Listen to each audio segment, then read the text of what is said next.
phone banking and having yard signs and stuff, presumably then you still need to do a fairly significant amount of fundraising. Right, to reach that vote goal. Absolutely. Do you have a primary as well as the general election? I don't. So I am at this point the only Democrat on the ballot. Our primary is in May 15th, but at this point it'll just be the long game. So general election in November. It's a long time to be campaigning with kids at home. You said you have 2 sons. I do. It is. And it's a lot of work. My boys are 9 and 2, and I try and include them in as much as I can. They've gone to some events with me, and they'll knock doors with me. But the reality is I couldn't imagine doing this without a supportive husband. And, my husband jumped right on board with the campaign and definitely understands that there are times when I'll be unavailable or away from the family when I wouldn't have been before the campaign. My oldest is 9, so it's a lot easier to explain to him what I'm out doing or why I'm not home or won't be there to tuck him in or things like that. But my youngest is 2, and with 2-year-olds, if they're not in the mood to comply, they're not going to. So kind of dragging him to events sometimes goes really well, other times not so much. We actually had an event just the other night that the whole family went to, but my husband ended up waiting outside with the kids because my toddler just wasn't having it. So fortunately, it's just a season, and I think we'll all come out the other side stronger and more aware, but it's a lot of work. I think it'll be worth it. Yeah, I've got a 6 and a 3-year-old, and Sophie, yours is 2 now? Mine is 2, yeah. So I feel your pain. You understand, yeah. What about, so the position itself, the county clerk position, then would be a full-time job if you're elected? It is, which is fortunate because I know that's one of the big challenges, probably nationwide, of running for office is we have so many positions out there that are full-time part of the year, which makes it really hard for the average, especially parent, who can't necessarily take three months out of the year off from work to go work in the state legislature or things of that nature. So it really kind of tailors itself to a certain demographic, which leaves a lot of people out who may very well be wonderful candidates. So I'm fortunate in this race that it is a full-time opportunity. And so what kind of reception have you been getting? You said that this is a position that isn't often challenged. So are people welcoming that challenge? Are you getting any sort of skepticism? What kind of reaction are you getting as you're out campaigning? Largely positive. I think the most common reaction I get is, what is that? You're doing what? But once you get past that, a lot of positive. I think people are just really happy to see someone stepping up to run in all areas. And I think there's a lot of respect for that. And again, it's an open position. So the current clerk is not running. So I'm not running against an incumbent. That kind of makes a difference as well. I think the biggest skepticism has come probably a little bit of combination of gender and age. So I am a young female running for office. And so I think there's a little bit of a, who are you? Why are you running? Why do you think you should run? Things of that nature that just kind of come with being a young female in politics. Well, and to that end, you've recently been endorsed by Run for Something. I have. Can you talk a little bit about that, the process of applying for their endorsement and what that means in your campaign? That means a lot to this campaign. We're running a very grassroots campaign, so all the support and whatnot that we can receive is very, very valuable. And Run for Something, I kind of came across it. I was looking up audiobooks to listen to kind of understand what running a campaign looks like and to start building my campaign plan. And I just happened to come across Amanda Littman's book. And so I listened to that. I think I've listened to it all the way through 4 times now. It's very, very well written. I highly recommend it. And it was while I was listening to that I decided to look up her organization. She mentions that throughout the book. And I found that they had some candidate support forums, and you can sign up as a candidate. And I was incredibly impressed at how quickly they reached out to me after I showed my interest in running. So that's one of the things I can definitely say positive is that I think they contact every single person who shows an interest in running. And then beyond that, there's an application process. They do an in-depth social media background check and then a general background check to make sure that if there are any red flags, that you're aware of them, they're aware of them, things like that, and that they're not impossible to overcome for the sake of a campaign. And then there's a conference call with Sarah Horvitz, who is I think she's the communications director. I could be wrong about that, but big player in the organization.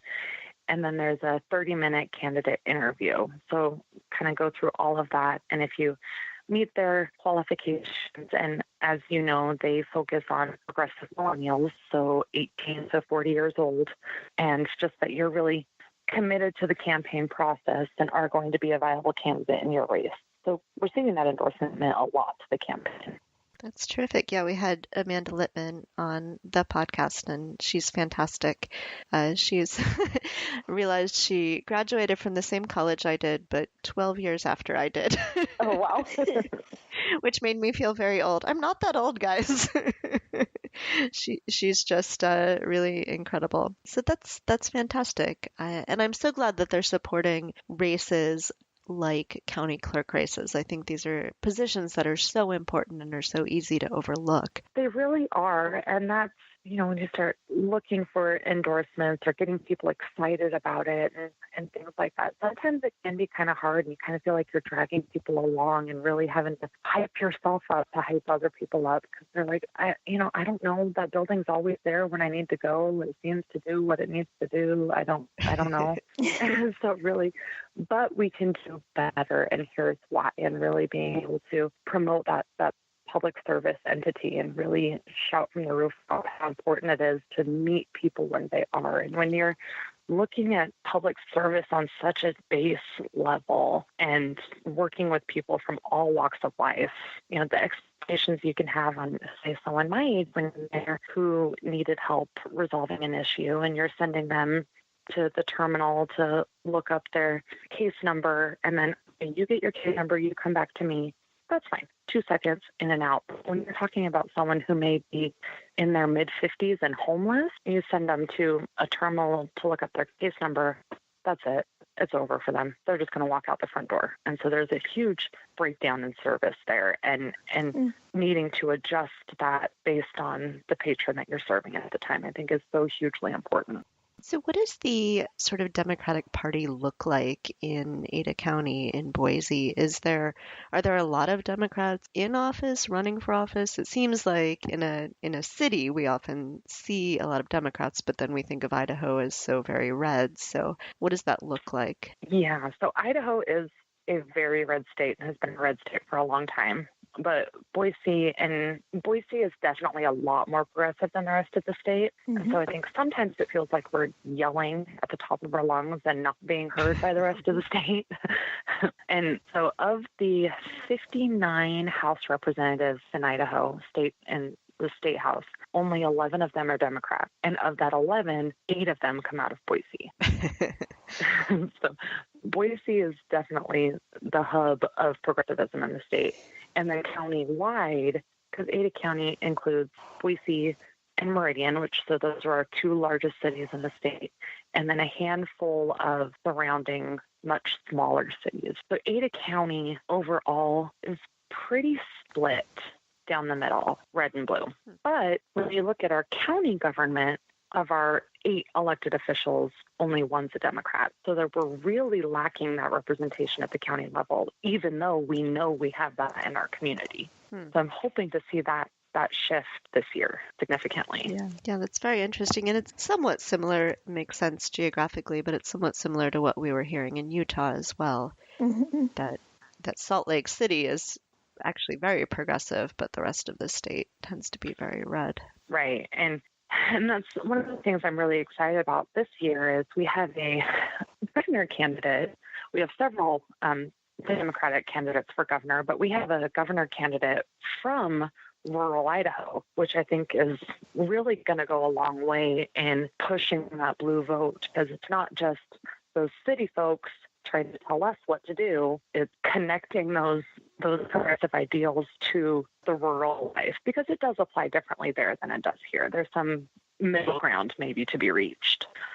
I did notice, looking at the presidential election results, that President Trump got for fewer votes than other Republicans did, percentage-wise. The fewest since 1992, which I think was probably when Ross Perot was a thing, because there's a lot of there's 26% for third parties in 1992, but it seems like he's not as popular as other Republicans have been. What is the general feeling? It's hard to answer what the general feeling is, just because, here in Boise, sometimes we can get into a little echo chamber, so we're all anti-Trump in circles. But I think there is a lot of general dislike. And again, I think we had 14 or 15% party vote in 2016, which is a huge number compared to the 2 to 5% we've had in the last few presidential cycles. So I definitely think that shows a lack of interest in our current presidency.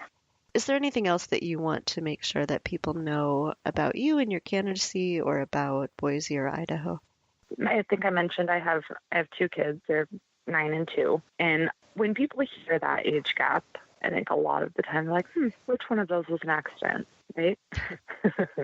My oldest is actually my nephew. He came to us through foster care back in 2012. And from 2012 to 2014, when we finally got permanent guardianship, we were actually navigating that system and doing it alone. We were 23 years old at the time, taking this on for the first time, had no kids of our own. And it was really difficult to navigate the bureaucracy and red tape of foster care, and only having half of our questions answered and struggling to get all the information that we needed to really figure out what this whole guardianship thing meant. And that's really when I discovered my passion for public service, and learning that you can really take someone's experience from a negative to a positive just by being there and showing your expertise or knowledge or willingness to help, and being able to answer their questions or provide them with a little bit of extra information to get them where they need to be. And it wasn't until just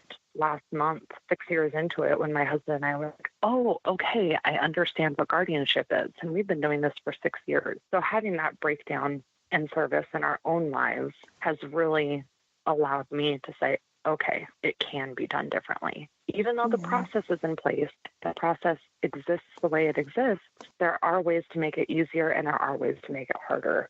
And to be able to shift that focus in the clerk's office, I think will have a significant impact on the community. It's fantastic, and that's such an inspiring story about why it's important to have good public servants. Thank you very much for joining us, and we will put links to your campaign materials up on our website. So if anyone would like to donate money, remember how important races like county clerk are. Well, thank you so much for having me today. I really appreciate the chance to come and talk to you guys. Yeah, and we are thrilled to hear that there are good Democrats, good Democrat women, young women even, running for office in places like Idaho. So good luck. Yes, it's going to be a very good year. Thank you. Thank you for listening to Two Broads Talking Politics. Our theme song is called Sweeter Vermouth and is by Kevin MacLeod of Incompetech.com. It is licensed under Creative Commons by Attribution 3.0 license. Our logo was created by Matthew Weflin, expressly for Two Broads Talking Politics, and is copyright 2017. You can find us online at twobroadstalkingpolitics.com, on Twitter at Two Broads Talk, and on Facebook as Two Broads Talking Politics Podcast.